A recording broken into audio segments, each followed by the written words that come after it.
Yo, what is good, everybody? It is your boy, Golden Falls, Golden What Ifs, whatever you want to call me. And I am back. This is part 2 of What If Deku Was Sub Zero. And sorry about missing Sunday's upload. I had some other stuff I wanted to do or had to do. And I don't know, things got scrambled, but I'm back. Ideally, I want to stay daily, just like the good old days. And yeah, I mean, daily content is definitely doable for me. I just got to stick to it and not waver too much about it. Now, with that said, I am here to do part 2, so I don't want to waste much more of your time. So let's get right into part 2. Let's get it. Izuku Midoriya has truly and finally started his training with the one and only All Might. Being that he has basically been given permission to gain access to One For All and All Might's powers themselves, the training throughout the process of 10 months is a very simple one. Izuku is already massive in strength, right? His body's already honed to a large degree, and he's a lot stronger than most people.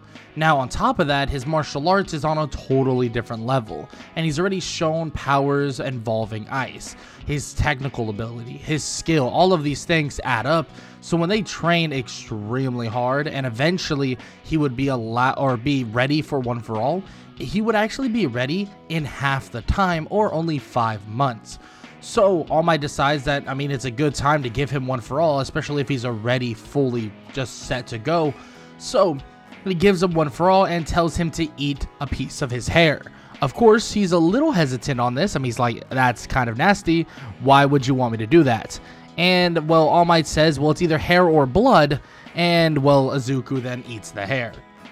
So he eats All Might's hair and doesn't feel any different. But 24 hours later, he would feel just a weird, odd sensation throughout his body.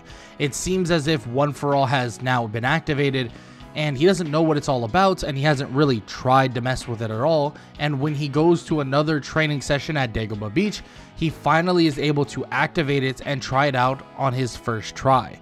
All Might would tell him to, be careful, make sure to not absolutely hurt yourself. But Izuku already has some ideas. His first idea is holding back. He wants to make sure that he utilizes One For All, but he doesn't utilize it at its full strength. He knows what happens when you punch a wall at full strength. I mean, it's gonna hurt your hand extremely bad.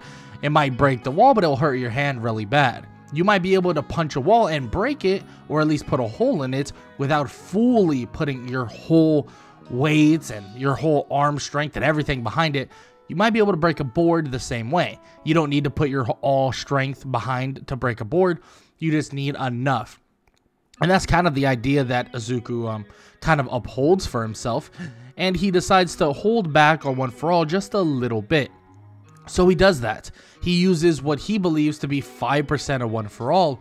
And when he begins to move around, he moves around extremely fast. And All Might, well, he's extremely impressed. I mean, he is taken back by this. I mean, at the end of the day, he didn't expect Izuku to be immediately in action and being able to utilize One For All in this way. And he tells All Might he's only using it at 5% of its power as he kicks a tree and the tree just goes flying. In which All Might says, well, it seems like the kid can crank it up just a little bit if his body doesn't feel too much stress. In which Izuku says, yeah, I mean, his body doesn't feel that much stress at all, so let's crank it up a little bit. He cranks it up to about 15 and can feel his body stressing out just a little bit more. So he decides to tone it back to about 10, and he feels no strain on his body at all. So this is a good note to definitely put in his mind, because of course, he's just starting with the quirk, so he wants to take it extremely slow. He doesn't want to, hurt his body or ruin his body at all. So he utilizes 10% of One For All, and he trains with it. And he trains with it all the time. For months and months and months, he would slowly, percent by percent, would increase his volume. Yes, he could go from 10 to 15 and stuff like that, but those are big jumps. So he decides to progress percent by percent, or little by little, and eventually at the end of the 10-month training sessions, he's actually at 20%. And he could be higher, like he could genuinely use higher, maybe even up to 40%, but 20% is literally perfect for him. Like, he's not hurting, he's not like, you know, straining his body, nothing. He's able to use his ice powers without any restraint. He's able to basically do everything he wants to do as if he's just a normal person, and he's not, you know, taming this insane power. So he's able to use 20% of One For All right now, and his ice powers and his techniques and all of the above, which makes him formidable. I mean, he even goes head to head with All Might in a spar, and All Might is severely impressed. I mean, the ice powers, 20% of One For All, all of that. And by the way, One For All boosting the ice powers as well. All Might would tell him that he almost, if not is, on the level of him. I mean, he could literally go head to head with All Might. Yes, they're not trying to kill each other, but at the same time, they're both holding back. Izuku nods and agrees and says it's obvious All Might is holding back because he doesn't want to hurt anybody, and Izuku says the same thing. He's holding back because he doesn't want to hurt All Might. He knows that All Might already has some injuries, and he would never want to, you know, hurt All Might on accident, in which All Might nods and even understands this and says, yeah, I mean, there's no point of trying to hurt each other here. We are trying to get kind of like an idea of how strong or how capable they are, or how capable he is with his powers. This would lead them to the UA entrance exam, and something that Izuku is massively prepared for. He's been studying, he's been training, and he's just flat out ready. There is no way around that one. Izuku is ready for the UA entrance exam, and he takes on the first portion, which would be the written portion, and he feels like he did a pretty good job. I mean, the kid is pretty intelligent. He's got a really good work ethic and all of that, so that definitely helps a massive degree. And his old tribe or whatever, you know, they did have some good teachings, but he was too young to really know them. But his mother can pass those on for the most part. Now, he would obviously go on to the practical part of the exam, and this is where the kid shows off. Izuku begins to show off everything. His speed, his technique, I mean, his flat-out strength. Initially, he doesn't use his ice at all, just running around, breaking through the robots, because he got a request by All Might to try his best to not use the powers that he has, or of, you know, ice, make sure not to use them, and actually just focus on more or less striking with One For All. What All Might doesn't know is that this ice that he holds isn't typical. It's not your typical, you know, ice quirk. Like, this is far from it. This is actually part of him. This is no abnormality. No. This is part of Izuku and the clan he is from. And Izuku continues to just obliterate everything using just One For All. But eventually, he would hear the screams of a young girl. And this young girl would get his attention pretty quickly, and he would go over there to go save her, and he would see a giant robot. And when I mean giant, I mean giant. This robot is the 0 Point robot, and it's towering over buildings itself. So Izuku decides that he's going to take matters into his own hands. He utilizes One For All to actually jump up, but then he would just cover the entirety of the 0 Point robot in ice, slowing it down drastically, and then he would cut one of its legs off, at least a certain way, so that the robot would fall backwards, and it would tumble back and shatter to pieces for the most part. But the robot wouldn't be like, you know, completely dust or anything like that, but the parts that were mainly ice would be shattered, and it would break through a lot of the steel that was on the robot.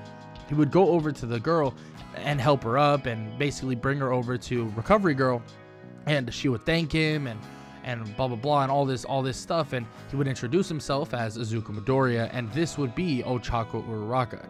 Izuku basically nods to her and says that it's good to see that she's not, you know, splattered or completely splat on the floor, which is always a positive, in which he would say that and then just head off. But everybody would be in shock and awe. At the end of the day, Izuku just showed things that nobody even possibly could imagine, at least not at this stage. I mean, the kid seems accelerated, a lot more accelerated than anybody else that has been here or is here. Izuku is showing off ice powers that is on a totally different level, and on top of that, well, it's just he's showing off One For All, which obviously they don't know about, but he's showing off physical capabilities that are absolutely levels above anything people could possibly imagine. I mean, Izuku Midoriya is showing off things that many would only hope for, or many people would just, or many future heroes or students would pray to get this type of strength. And Izuku showing it off day number 1. Heroes themselves would be jealous, and a lot of them, let's be honest, will be, because Izuku is going to be showing out more than you could possibly imagine, especially when he hears that he got the number 1, or he is the number 1 student in the UA entrance exam. And All Might would be boistering with pride, and he would be happy for the kid. I mean, at the end of the day, they did spend 10 months together training, so he does see the kid as his like protege, you know, son like, you know, type person, and he really thinks highly of him. And Izuku would be headed to Class 1A for the first day of UA High School, and he would just be ready. He'd be ready to go, but he immediately would sense something. He would look to his side and wonder why his teacher was just laying on the ground in a sleeping bag, in which Izuku would look at him like slightly, and Aizawa would kind of wave him off, telling him to just go to a seat and don't say anything, in which Izuku would shrug and go sit down, as everybody would begin talking, doing this and that, and even the girl that he saved would come in and begin kind of like you know, talking loudly and be like, oh, you're the guy that saved me, blah blah blah, in which Izuku just wouldn't say anything, knowing that the teacher is literally right there. And eventually he would stand up and tell them all to shut their mouths, that this is not social hour, this is not their time to make friends, no, this is for them to become a hero. This is their chance to become the hero that they want to be so badly. And he's gonna make sure that they become that hero, but it all starts here and now, day number 1. And yeah, they're not going to a silly orientation. He wants to see what they're all about. He wants to test them and test their quirks, telling them all to go outside and so that they can actually mess with and test their quirks to a large degree. This is when everybody would begin testing their quirks, and Katsuki Bakugo would be allowed to go up first because, you know, his mouth, he was yapping, he was, you know, saying, oh yeah, I'm gonna be the best here, just kind of trying to get under Izuku's skin. And he would chuck a ball, or like a baseball, pretty damn far, a little over 700 meters. But then Izuku would be up next, and he would rocket this thing extremely far. I mean, he would not only utilize One for All, but he would also utilize his ice powers, sending it even farther as he blasts ice at it as it slings through the air even faster, getting just slightly above even Bakugo. And Bakugo would be pissed. Bakugo would be extremely angry about this. I mean, the fact that he's showing him up and the fact that he's, you know, showing off, like, this is ridiculous. But of course, Izuku's just standing there. I mean, he's not even like responding to Bakugo. He's not saying like, yeah, you know, I'm showing off, or he's not even like he's not even gloating, excuse me. Like, he's straight up not even gloating. He doesn't even care. He thinks that, or he acts like this is just another day in the office. And that is exactly what Aizawa's been looking for, someone like him. In which Izuku just shrugs off Bakugo, and Bakugo is mad about this, and Bakugo immediately goes to actually attack Izuku with an explosion, and Izuku turns around as his eyes would kind of, you know, slightly change and get ready, and basically like they would kind of brighten a little bit as if he's about to activate his ice, and ice would begin to appear around his body, or at least the mist of the cold. And before he could even strike Bakugo down, well, let's just say Aizawa would handle it immediately. Aizawa would grab Bakugo with his scarf and tell him to shut his mouth. Like, he better stop right now, because the kid was about to hurt him real bad. In which Bakugo would say, oh no, that's not gonna happen. Like, he'd beat his ass, you know, this and that. Like, you know, he'd kill him. Like, that's what he was telling. You know, he's like, oh, kill him. In which Aizawa would be like, look, man, like, if I let you go, like, and you attack him, I'm not going to stop him from attacking you. In which he would let him go, and Bakugo would try to attack Izuku once again, and Izuku would basically hip toss him, slam him on the ground, put an ice blade to his neck, and would just say the word dead, right? He'd be like, dead. And then he would let him up, in which Bakugo would attack him again, and he would do the same thing, just like in a different way, right? He would kick him in the stomach and then have a sword to the back of Bakugo's neck, and he would tell him, dead. And he would do that about 3 or 4 times to prove to Bakugo, like, I could have ended you immediately. If I so choose to, I could end it now, but he doesn't. So he would kick Bakugo to the side, and it would all be over, or, you know, over and done with, in which Aizawa would look at them and say, I mean, basically look at his class and tell them, I mean, does this look like a joke? Like, you guys were all saying, oh, this is so exciting, you know, I get to throw a ball extremely far, all that. Does this look like a joke? It's not. And Izuku is the perfect example of this, that someone is always, or there's a chance that someone is always going to be stronger than you, and you're lucky that that kid is on your side. In which they would all be shocked to hear this, in which Aizawa would tell Izuku to go off to the side. There's no point of him doing this. That little show of his quirk and fighting style, well, that was good enough. He doesn't need to see anymore. Izuku would nod as he would go off to the side and basically just sit down in like a meditative way, and he would just start meditating. He wouldn't worry about what other people are doing, anything like that. And Aizawa would kind of like the kid and would think, oh, you know what? I need this kid to teach me some meditation. I mean, you know, just to find an excuse to sleep, but that's still, right? I mean, he'll meditate. No, he won't.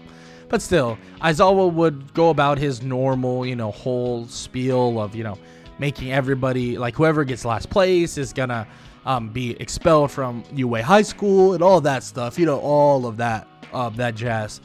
And this would lead to them doing the quirk assessment and Hagakure, or Invisible Girl, actually getting last place. Now, he would expel her initially, but of course the next day she would be back, and he would basically say like it was a scare tactic.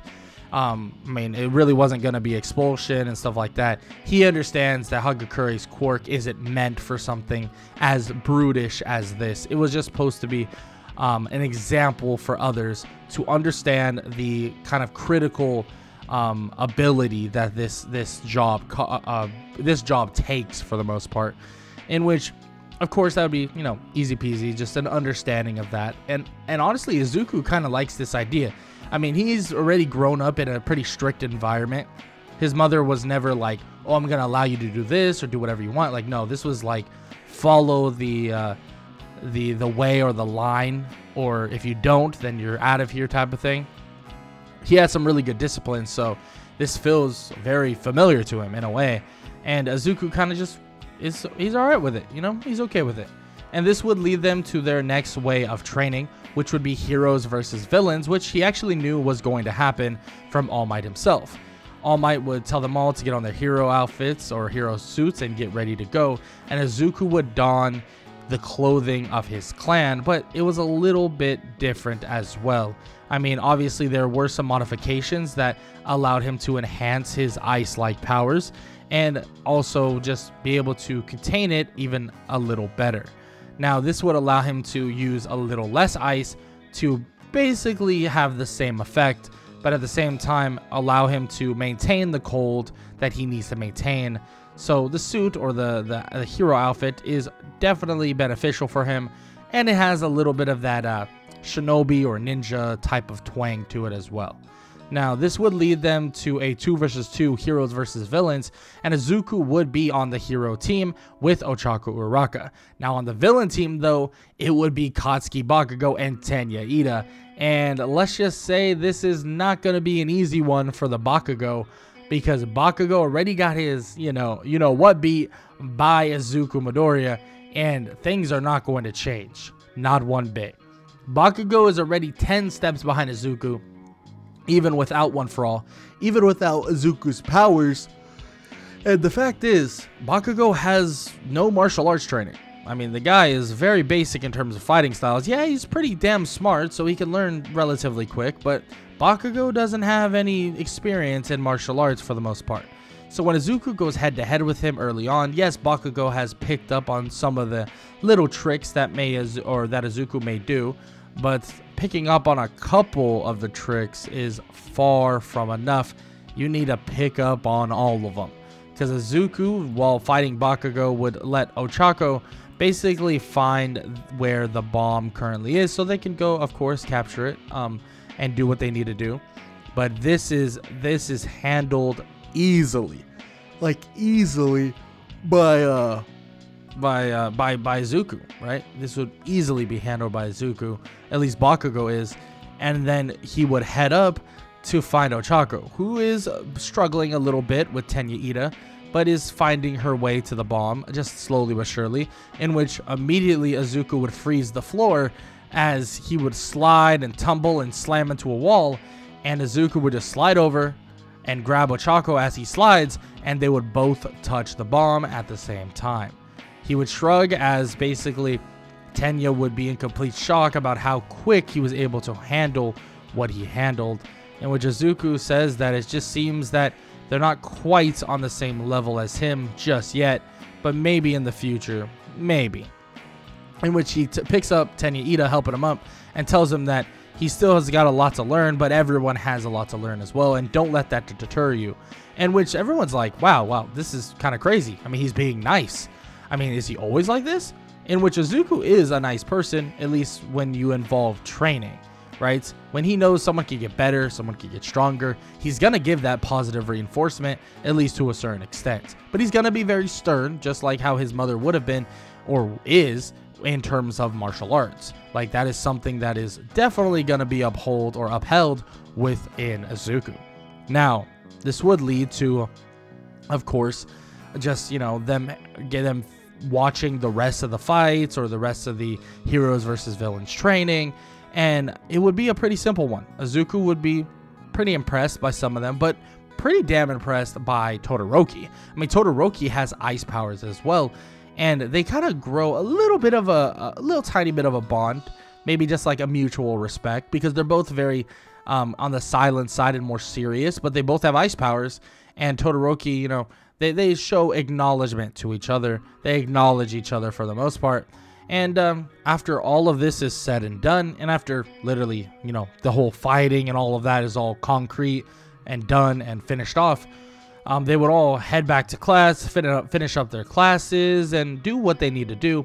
And then finally, after some time would pass, they would finally have something known as rescue training. Something that Izuku is pretty damn excited for. I mean, rescue training seems basic, but it's very interesting. At the end of the day, every single time you're on that, you know, going to help people, a lot of it is involving rescue. And there's a lot of different scenarios you'll have to handle. I mean, a lot. It could be in a lake. It could be on a mountain. It could be, you know, in a thunderstorm. It could be really anything. And that's something that Izuku is kind of excited to learn from. And this is probably the first thing that Izuku has been, like, you know, extremely excited to work on, especially for himself. So, I mean, this is going to be pretty interesting. And he would obviously talk to his classmates just a little bit as they would take the bus to the USJ. And when they would arrive at the USJ, well, it seemed pretty normal. Initially, it was just very basic. Initially, it was just something simple. It was just, hey, like, let's learn about certain things and do this or do that. And Pro Hero 13 would even explain some of the things that they could actually work on, some of the aspects of the USJ and all of that stuff. And yeah, while they're all talking about this, some portals would open up like out of nowhere, and just boom, you have these villains out of nowhere just pouring in portals, portaling students to different directions. And Izuku would look and he would go to help somebody, you know, not be, you know, sucked into a portal, but it would actually suck him into a portal as well, as he would fall straight into some water. Izuku would look around and he would see some things swimming at him. But just as one of them swims at him, one of these villains, he would grab it and immediately freeze it. Izuku would then make a kind of a patch of ice and would hover over the water, and he would begin moving that patch of ice throughout the water. He would look around to see if there's any other villains, thinking that there has to be multiples, right? They wouldn't just send a single person squadron, in which he would hear a voice, actually a female's voice, that being of Asui from a nearby kind of boat or nearby small yacht. And she would say, the direction of where one of them are. He would immediately go toward that direction, spotting him, diving in after him, and freezing him immediately as well, in which he would come up again using his ice, and he would make these platforms that allow him to traverse the area, in which immediately, as the other guy is terrified, like actually freaking out, he would tell Asui to stay up there and to be careful, in which Mineta would tell him that he's also up here as well, in which he would brush him off, saying that he doesn't care what he does. I mean, he's just like, you know, a weirdo. So Izuku would then freeze the entirety of the lake, utilizing partially or parts of One for All, being able to freeze over the entire lake and making it so the person can't really come out of the water, in which Izuku says that he'll let them out and they can go to prison, you know, if they survive at least long enough, and they'll allow them to go away, you know, once the police are here and everybody is here and other heroes are here to bring them in for questioning, you could even say. In which Asui, Mineta, and also Izuku would head off to, well, see what's going on and what's happening. And when he would arrive, he would see that Aizawa is actually fighting off a large group of villains, and Izuku would tell them to head up over there, and he's gonna go help Aizawa. Do not stop. He tells him, do not come to help. Go over there now, because he doesn't want to have to worry about other people or protecting other people. So he dives in, defeating a bunch of the villains almost instantly and capturing the rest, utilizing his ice, kind of just getting them all stuck to the ground. In which Izuku would tell him, or tell them, that it really was not a good idea to try and come and actually fight us here. Like, this was a horrible, horrible lapse of judgment. I mean, seriously, this was the choice they actually got, in which, of course, Shigaraki would actually chime in and say, I mean, they're not here for them or the kids, they're here for All Might. But what's better to get All Might coming over here quicker than killing one of his students? Shigaraki would have a portal appear in front of him as he would reach out toward Izuku, and Izuku would dodge the hand of Shigaraki extremely swiftly, like he's slipping a punch, and grab the wrist of Shigaraki, spreading ice to the arm of Shigaraki itself, in which the ice continues to spread to the rest of his body.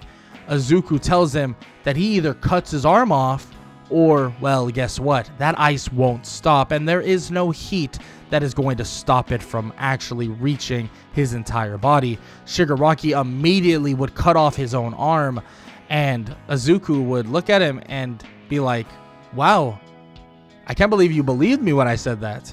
I mean, seriously. I mean, don't get me wrong, I wasn't lying, but the fact that you were so quick to believe me, and at the end of the day, it seems like you knew that disintegrating it would be kind of the same thing, huh? In which immediately Shigaraki is completely shocked by this. How does he even know his quirk? How does he know any of this? In which Izuku would say there's only one reason why they would just, you know, pop a portal in front and he would go to only touch Izuku. It must mean that his touch is definitely lethal, and it seems like he just got rid of one of his ways of actually using it. In which Shigaraki is absolutely shook to the bone. This kid, he's a psychopath. He has to be. How does he even know these things? This is ridiculous. Until Shigaraki realizes he remembers something. Something that was told to him by All for One. Something that made him realize who this kid was or what he came from. This is the power and the strength and the type of ideal that he's heard about. But they all died. They were all gone. Shigaraki would spurt out in a fit of rage that he shouldn't even exist, in which Izuku would hear this a little bit and look toward Aizawa, and he would tell him, well, that's good to know. In which he would immediately dash toward Shigaraki, trying to finish the job, really, but immediately a Nomu would hit him right in the face, sending him flying. Izuku would catch himself with some ice and would realize that this Nomu, yeah, it's no joke.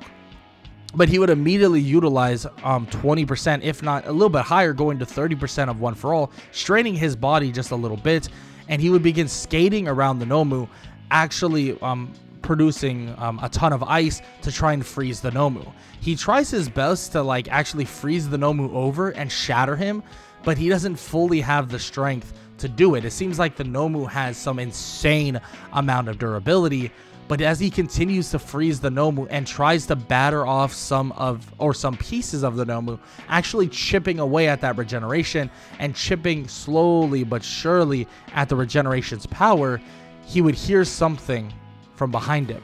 A footstep, and then another one, and a louder one, and then one quote, "I am here." He would hear this and he would know what time it is. He would immediately encapsulate the Nomu with ice, continuously doing it over and over and over again, because the Nomu is trying to shred his way out and he refuses to let the Nomu go, in which he wouldn't let the Nomu escape from the ice, as one Detroit smash, one to be heard all around Japan itself, would land on the Nomu, shattering the arms, part of the torso, and even basically one of the legs of the Nomu, leaving the Nomu completely defenseless, as one more Detroit smash would end the fight immediately. Shigaraki would be in complete shock, one arm missing. Kurogiri would tell them they need to retreat now. This is not something they were expecting, and not something that was told to them, in which a portal would surround Shigaraki and also, well, you know, Kurogiri, which he is kind of a portal, but yeah, and any other villains they need to swoop up, and they would leave in a hurry, leaving the Nomu behind, in which Izuku would look toward Aizawa and would tell him, "You're welcome," in which Aizawa would nod his head and say that the kid was pretty damn impressive, but even he knew that going through a long drawn out fight with the Nomu, or whatever that creature was probably not the best idea. Izuku nods and says that he might have been able to defeat it, but one punching it was definitely not going to be his specialty, and well, we have somebody here for that, so might as well make the one punch a little bit easier. In which, of course, Aizawa would be impressed once again by what Izuku was able to do, but of course he tells him to not do some stupid stuff like that again, where he's risking his life for really no reason, in which Izuku would nod and say he'll be more careful next time, in which Aizawa would tap him on the shoulder, saying that he was pretty damn impressive and to keep up the good work, that he'll be even better than him, like sooner than you could possibly imagine. Izuku would nod as they all kind of gathered, all the students and the villains and the heroes come in to take everybody away, and they would head out, and everybody, luckily, is safe. But even Izuku knows and can tell that there was obviously a traitor. He's not sure if it's in his class. He's not sure if it's a teacher. He doesn't even know if it's Aizawa himself, but he knows that there's a traitor. He heard someone say it. He heard Kurogiri reference it. They didn't know that Izuku existed, or at least he wasn't told that Izuku existed. So somebody in here is a traitor. Somebody in UA High School is a traitor and tried to set All Might up. But it's for a topic for a different part, and this is the end of part 2 of What If Deku Was Sub Zero. If you enjoyed, show some love, leave a like, leave a sub, leave a comment down below, all that good stuff. I hope y'all enjoyed, and yeah, that's really all I gotta say. I'm not gonna lie, normally I don't give them one for all. I decided, you know what, I want to give them one for all this time around. I know the comments, I know a lot of you will say, I wish you didn't give them one for all, but I get both of them, guys. Like, I have people say the exact same thing, but then the opposite. So I can't really do both, or basically I can't really, you know, help both types of people that say those things, right? Like, at the end of the day, some of you don't like when I give them one for all. Some of you hate when I don't give them one for all. You know, so there's two sides of the coin. I can't do them both. So I kind of just decide on my own judgment on what I would like to do. And I'm just being real with you guys. That's what the reality is of it. And nonetheless, though, I hope you guys still will enjoy the series. And yeah, if you enjoyed this, please, like I said, show some love to the video. But with that said, I will be seeing y'all next time, and I hope all y'all have an amazing day. Later.